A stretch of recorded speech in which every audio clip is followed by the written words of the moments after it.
planet Earth is comprised of 70% water. In those waters, there are tons of living creatures, both already discovered and those who are, as of yet, undiscovered. One of the most feared predators in the ocean is both dangerous and misunderstood: the eating machine known as the shark. Time to get in our protective cages and dive down to get up close with shark attacks. Jaws of the deep. Shark attacks are classified as an attack on a human by a shark. Every year, around 80 unprovoked attacks are reported worldwide. Despite their relative rarity, many people fear shark attacks after occasional serial attacks, such as the Jersey Shore attacks of 1916, and horror fiction and films such as the Jaws series. Out of more than 489 shark species, only 3 are responsible for a double-digit number of fatal, unprovoked attacks on humans: the great white, tiger, and bull. The oceanic whitetip has probably killed more castaways, but these are not recorded in the statistics. According to the ISAF, the International Shark Attack File, between 1958 and 2016, there were 2,785 confirmed unprovoked shark attacks around the world, of which 439 were fatal. In 2000, there were 79 shark attacks reported worldwide, 11 of them fatal. In 2005 and 2006, this number decreased to 61 and 62 respectively, while the number of fatalities dropped to only 4 per year. The 2016 yearly total of 81 shark attacks worldwide was on par with the most recent 5-year 2011 to 2015 average of 82 incidents annually. By contrast, the 98 shark attacks in 2015 was the highest yearly total on record. There were 4 fatalities worldwide in 2016, which is lower than the average of 8 fatalities per year worldwide in the 2011-2015 period, and 6 deaths per annum over the past decade. In 2016, 58% of attacks were on surfers. Despite these reports, however, the actual number of fatal shark attacks worldwide remains uncertain. For the majority of third world coastal nations, there exists no method of reporting suspected shark attacks. Therefore, losses and fatalities near shore or at sea often remain unsolved or unpublicized.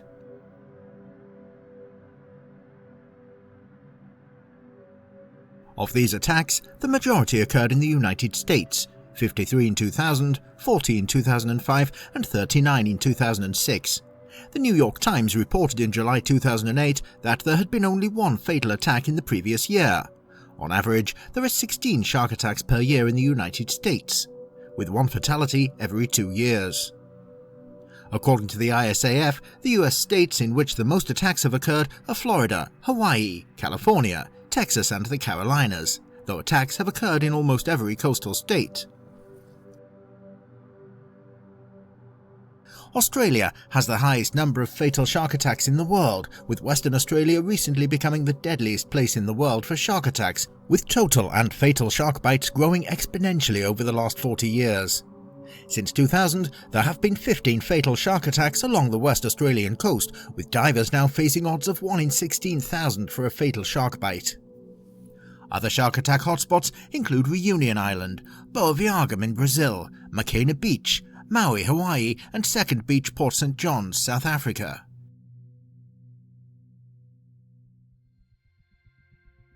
South Africa has a high number of shark attacks along with a high fatality rate of 27%.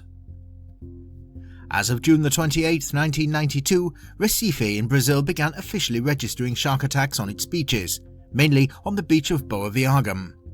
Over more than 2 decades, 62 victims were attacked, of which 24 died. The last deadly attack occurred on July 22, 2013. The attacks were caused by the species bull shark and tiger shark. What shocks about the shark attacks in Recife is that so many of them are fatal, 21 of the 56, a death rate of about 37%. This is much higher than the worldwide shark attack fatality rate, which is currently about 16%, according to Florida State Museum of Natural History. The location with the most recorded shark attacks is New Smyrna Beach, Florida. Developed nations such as the United States, Australia, and to some extent South Africa facilitate more thorough documentation of shark attacks on humans than developing coastal nations. The increased use of technology has enabled Australia and the United States to record more data than other nations, which could somewhat bias the results recorded. In addition to this, individuals and institutions in South Africa, the US and Australia keep a file which is regularly updated by an entire research team, the International Shark Attack File and the Australian Shark Attack File. The Florida Museum of Natural History compares these statistics with the much higher rate of deaths from other causes. For example, an average of more than 38 people die annually from lightning strikes in coastal states, while less than 1 person per year is killed by a shark in Florida. In the United States, even considering only people who go to beaches, a person's chance of getting attacked by a shark is 1 in 11.5 million, and a person's chance of getting killed by a shark is less than 1 in 264.1 million. However, in certain situations, the risk of a shark attack are higher. For example, in the southwest of West Australia, the chances of a surfer having a fatal shark bite in winter or spring are 1 in 40,000, and for divers it is 1 in 16,000. In comparison to the risk of a serious or fatal cycling accident, this represents 3 times the risk for a surfer and 7 times the risk for a diver. In rare circumstances, such as bad visibility, blacktips may bite humans, mistaking them for prey. Under normal conditions, however, they are harmless and often even quite shy.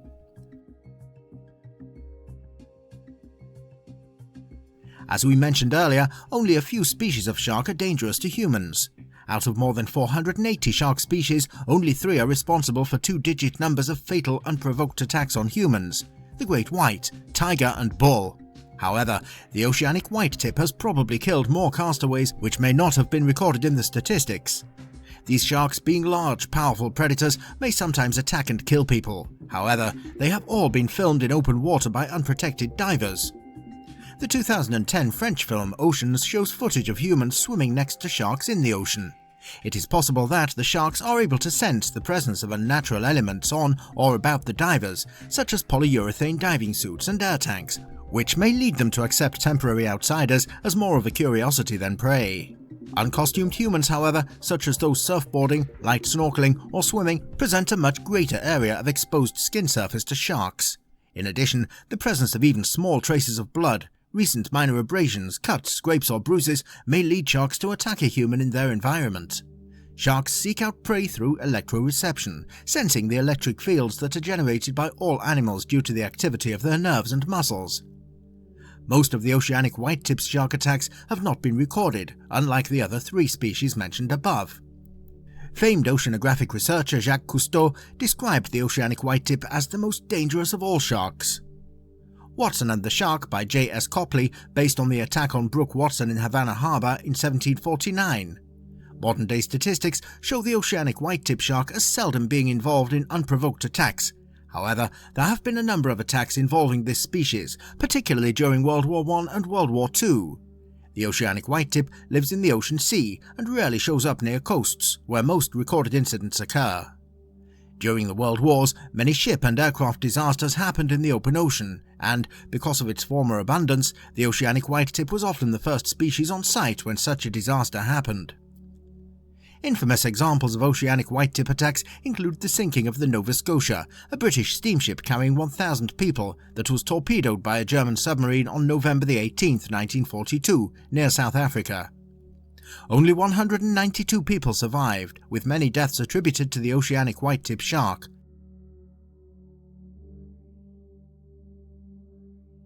The same species is believed to have been responsible for many of the 60 to 80 or more shark casualties following the torpedoing of the USS Indianapolis on July 30, 1945. Black December refers to at least 9 shark attacks on humans, causing 6 deaths, that occurred along the coast of KwaZulu-Natal Province, South Africa, from December 18, 1957 to April 5, 1958.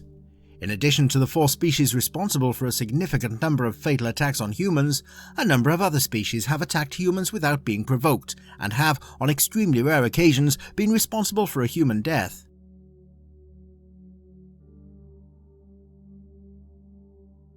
This group includes the shortfin, mako, hammerhead, Galapagos, grey reef, blacktip, lemon, silky shark and blue sharks. These sharks are also large, powerful predators which can be provoked simply by being in the water at the wrong time and place, but they are normally considered less dangerous to humans than the previous group. On the evening of the 16th of March 2009, a new addition was made to the list of sharks known to have attacked human beings. In a painful but not directly life-threatening incident, a long-distance swimmer crossing the Alenuihaha Channel between the islands of Hawaii and Maui was attacked by a cookie cutter shark. The two bites, delivered about 15 seconds apart, were not immediately life-threatening.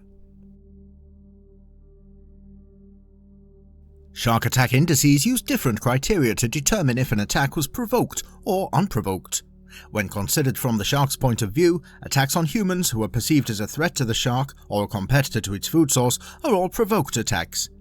Neither the International Shark Attack File nor the GSAF, the Global Shark Attack File, accord casualties of air-sea disasters provoked or unprovoked status. These incidents are considered to be a separate category. Post-mortem scavenging of human remains, typically drowning victims, are also not accorded provoked or unprovoked status. The GSAF categorizes scavenging bites on humans as questionable incidents. The most common criteria for determining provoked and unprovoked attacks are as follows.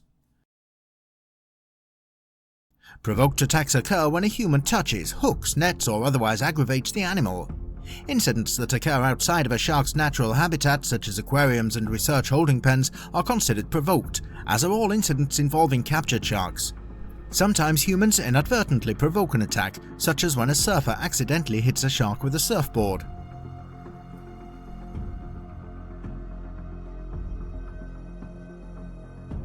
Unprovoked attacks are initiated by the shark. They occur in a shark's natural habitat on a live human and without human provocation. There are three subcategories of unprovoked attack. Hit and run attack, usually non-fatal. The shark bites and then leaves. Most victims do not see the shark. This is the most common type of attack and typically occurs in the surf zone or in murky water. Most hit and run attacks are believed to be the result of mistaken identity. Sneak attack.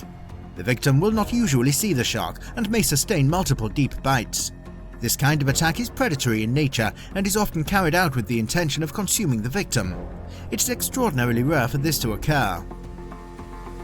Bump and bite attack. The shark circles and bumps the victim before biting. Great whites are known to do this on occasion, referred to as a test bite, in which the great white is attempting to identify what is being bitten. Repeated bites, depending on the reaction of the victim, thrashing or panicking, may lead the shark to believe the victim is prey. They are not uncommon and can be severe or fatal. Bump and bite attacks are not believed to be the result of mistaken identity. An incident occurred in 2011 when a 3-meter-long great white shark jumped onto a 7-person research vessel off Seal Island, South Africa. The crew were undertaking a population study using sardines as bait, and the incident was judged to be an accident. Large shark species are apex predators in their environment, and thus have little fear of any creature other than orcas, with which they cross paths. Like most sophisticated hunters, they are curious when they encounter something unusual in their territories. Lacking any limbs with sensitive digits such as hands or feet, the only way they can explore an object or organism is to bite it. These bites are known as test bites. Generally, shark bites are exploratory, and the animal will swim away after one bite.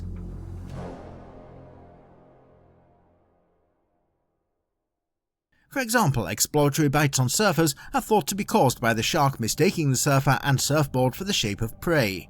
Nonetheless, a single bite can grievously injure a human if the animal involved is a powerful predator such as a great white or tiger shark.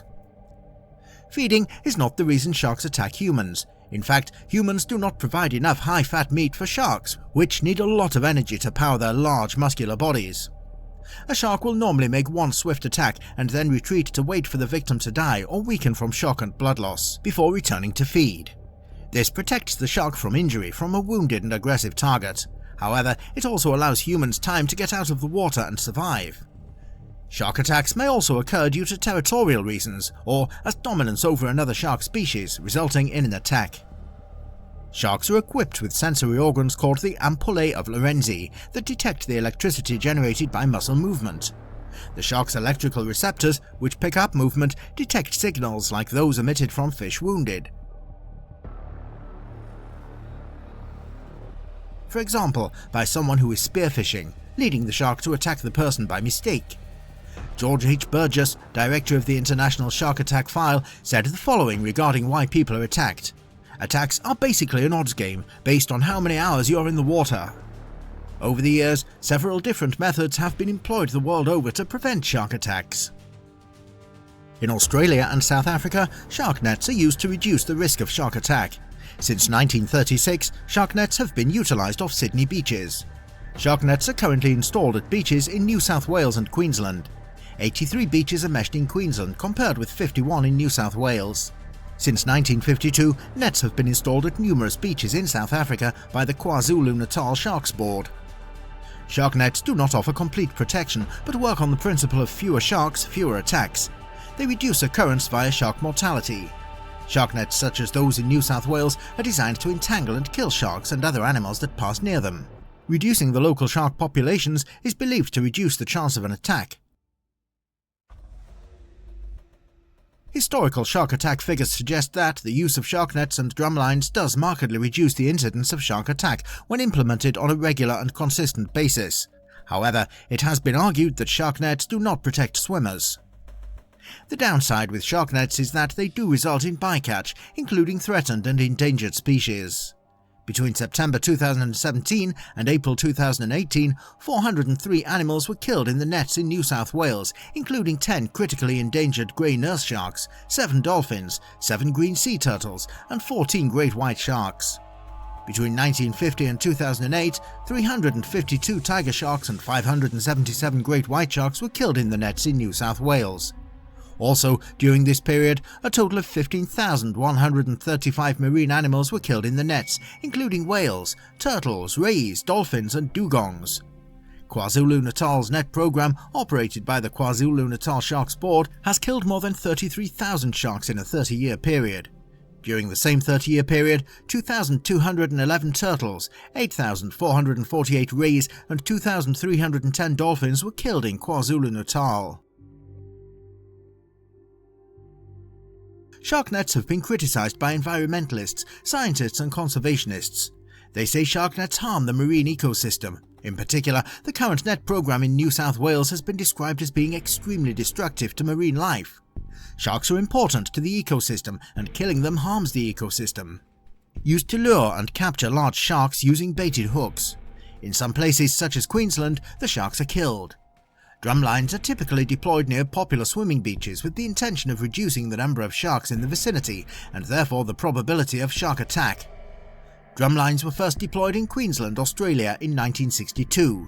During this time, they were just as successful in reducing the frequency of shark attacks as the shark nets. More recently, drumlines have also been used with great success in Recife, Brazil, where the number of attacks has been shown to have reduced by 97% when the drumlines are deployed. The purpose of the Recife program was to relocate sharks. Drumlines are currently used in Queensland.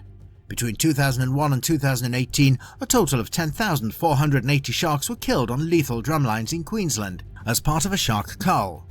Between 1962 and 2018, roughly 50,000 sharks were killed by Queensland authorities. Drumlines result in bycatch. For example, in 2015, the following was said about Queensland's shark control program, which uses drumlines. Data reveals the ecological carnage of Queensland's shark control regime. In total, more than 8,000 marine species with some level of protection status have been caught by the Queensland Shark Control Program, including 719 loggerhead turtles, 442 manta rays, and 33 critically endangered hawksbill turtles. More than 84,000 marine animals have been ensnared by drumlines and shark nets since the program began in 1962. Nearly 27,000 marine animals have been snared. The state's shark control policy has captured over 5,000 turtles, 1,014 dolphins, nearly 700 dugongs and 120 whales. Drumlines have been criticised by environmentalists, conservationists and animal welfare activists. They say drumlines are unethical, non-scientific and environmentally destructive. They also say drumlines harm the marine ecosystem. The current drumline program in Queensland has also been called outdated, cruel and ineffective. Beach patrols and spotter aircraft are commonly used to protect popular swimming beaches. However, aerial patrols have a limited effectiveness in reducing shark attacks. Other methods include shark tagging efforts and associated tracking and notification systems, capture and translocation of sharks to offshore waters, research into shark feeding and foraging behaviour, public threat education programs and encouraging higher-risk user groups, surfers, spearfishers and divers to use personal shark protection technology. The Jersey Shore shark attacks of 1916 killed 4 people in the first 2 weeks of July 1916 along the New Jersey Shore and Matawan Creek in New Jersey. They are generally credited as the beginning of media attention on shark attacks in the United States of America. In 2010, 9 Australian survivors of shark attacks banded together to promote a more positive view of sharks. The survivors made particular note of the role of the media in distorting the fear of sharks. Films such as Jaws were the cause of large-scale hunting and killing of thousands of sharks. Jaws had a significant impact on people and gave them an unrealistic view of sharks, causing them to fear them more than they probably should. The media has continued to exploit this fear over the years by sensationalizing attacks and portraying sharks as vicious man-eaters. There are some television shows, such as the famous Shark Week, that are dedicated to the preservation of these animals. They are able to prove through scientific studies that sharks are not interested in attacking humans and generally mistake humans as prey. Let's take a look at some of the most famous shark attacks on record. George Coulthard was an Australian cricketer and Australian rules footballer. Following the matches against Carlton, the Waratahs adopted Australian rules, and for a time the colonial game threatened to supersede rugby in Sydney. Coulthard accepted an invitation from Phil Sheridan, a trustee of the Sydney Cricket Ground, to travel to Sydney with the aim of fostering Australian rules in the city. On September 15, 1877, soon after his arrival, Coulthard joined several local footballers on a fishing trip in Sydney Harbour. The group was anchored near Shark Island when Coulthard, sitting on the boat's gunwale with the back of his tailcoat hanging over the side, was pushed overboard by a monster shark 13 feet long.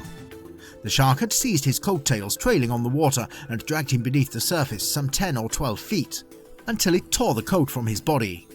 After kicking up the shark, Coulthard swam to the surface alongside the boat, into which he threw with the aid of his friends a kind of somersault, just about as quickly as he had been taken overboard.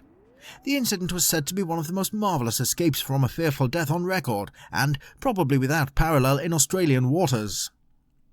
Shaken by the event, Coulthard returned to Melbourne within a week, where he resumed playing for Carlton. The club denied widely circulated rumours that it had lured its star player back with financial incentives, stating that Coulthard returned due to a falling out with his associates in Sydney. Nonetheless, the shark entered sporting folklore as the reason why Coulthard abandoned his plans in Sydney, which, as the story goes, kept Australian rules from becoming the city's most popular football code. Rodney Winston Fox is a South Australian filmmaker, conservationist, survivor of an attack by a great white shark and one of the world's foremost authorities on that species. Fox was attacked by a great white shark while spearfishing and badly bitten around the chest and arm in December 1963. His story of the attack and escape has been published many times. He is regarded as a miracle survivor of one of the world's worst non-fatal shark attacks. In the attack, Fox's abdomen was fully exposed and all his ribs were broken on his left-hand side. His diaphragm was punctured, his lung was ripped open, his scapula was pierced, his spleen was uncovered, his artery was exposed, and he was minutes away from his veins collapsing due to the loss of large amounts of blood. The tendons, fingers and thumb in his right hand were all cut, and to this day he has part of a shark tooth embedded in his wrist. His wounds required 462 stitches after the attack. Fox went on to design and build the first underwater observation cage to dive with the great white shark, and for over 40 years has led major expeditions to film and study his attacker. He arranged and hosted the very first great white shark expedition to welcome sport divers and has run hundreds of expeditions in the 30 years since. Fox is regarded as a world authority on the great white shark and has a great reputation as an expedition leader and producer of shark documentaries.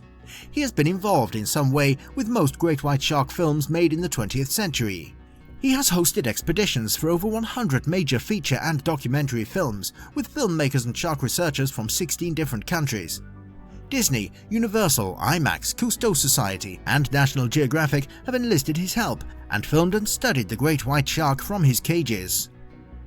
Fox's life since the attack has involved consulting and coordinating film crews and arranging and guiding ecotourism adventure trips and expeditions specializing in great white sharks and other marine creatures. He also travels the world giving talks to people about his experiences with sharks and the need for conservation efforts to continue. His talks and films on the great white shark have educated swimmers and divers to the realistic potential of a shark attack. He delivers a firm message that sharks are not all that bad. We have very few confrontations with them, and we should look after all our fishes, especially the great white. He positions it as an important keystone predator, directly controlling the diversity and abundance of other species in the great web of life. In 2009, Fox was nominated for the 2010 Indianapolis Prize, the world's largest individual monetary award for animal species conservation. He was inducted into the International Scuba Diving Hall of Fame in 2007.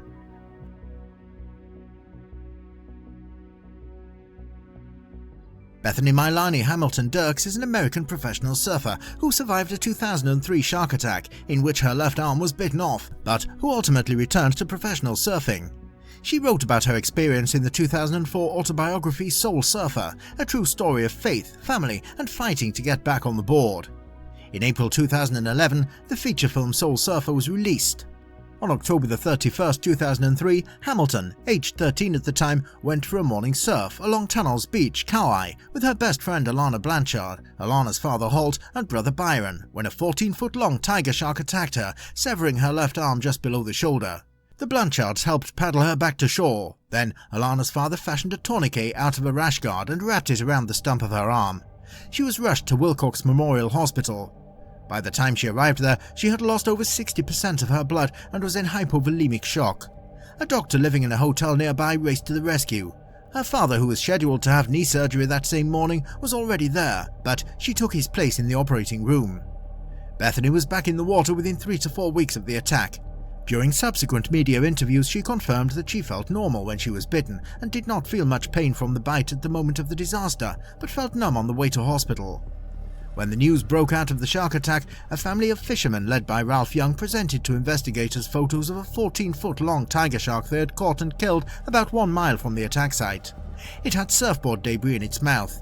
When measurements of its mouth were compared with those of Hamilton's broken board, it matched. In late 2004, the police officially confirmed that it was the same one that had attacked her. Despite the trauma of the incident, Hamilton was determined to return to surfing. 1 month after the attack, she returned to her board. Initially, she adopted a custom-made board that was longer and slightly thicker than standard, and had a handle for her right arm, making it easier to paddle, and she learned to kick more to make up for the loss of her left arm. After teaching herself to surf with one arm, on January 10, 2004, she entered a major competition. She now uses standard competitive performance shortboards. The shark-bitten surfboard that Hamilton was riding during the attack, as well as the bathing suit she was wearing at the time, a gift from ocean photographer Aaron Shang, are on display at the California Surf Museum in Oceanside, California. Matthias Schiller was a French bodyboarder. Crowned French champion in 1993, he later won the team event of the European Championships in 1995.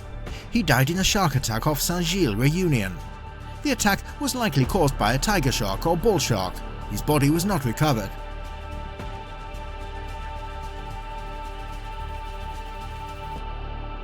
Sir Brooke Watson, 1st Baronet, was a British merchant, soldier and later Lord Mayor of London. He is perhaps most famous as the subject of John Singleton Copley's painting Watson and the Shark, which depicts a shark attack on Watson as a boy that resulted in the loss of his right leg below the knee. Watson was the only son of John Watson and Sarah Watson. Born in Plymouth, Devon in 1735, he was orphaned in 1741 and sent to live with his aunt and uncle in Boston, Massachusetts. His uncle was a merchant who traded in the West Indies. Before the age of 14, Watson had expressed his interest in the sea, so his uncle signed him up as a crew member on one of his merchant ships. While swimming alone in Havana Harbor, Cuba, in 1749, the 14-year-old Watson was attacked by a shark. The shark attacked twice before Watson was rescued. The first time, the shark removed flesh from below the calf of Watson's right leg. The second time, it bit off his right foot at the ankle. Watson was rescued by his shipmates, but his leg had to be amputated below the knee. Watson recuperated in a Cuban hospital and recovered within 3 months.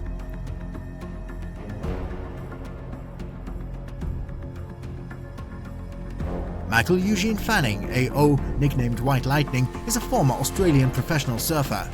Fanning won the 2007, 2009 and 2013 ASP World Tour. In 2015, he survived an encounter with what is suspected to be a great white shark during the J Bay Open Finals in Jeffreys Bay, South Africa. On the 19th of July 2015, Fanning encountered a shark 2 minutes into the J-Bay Open 2015 finals at Jeffreys Bay, South Africa. On the 19th of July 2015, Fanning encountered a shark 2 minutes into the J-Bay Open 2015 finals at Jeffreys Bay, South Africa.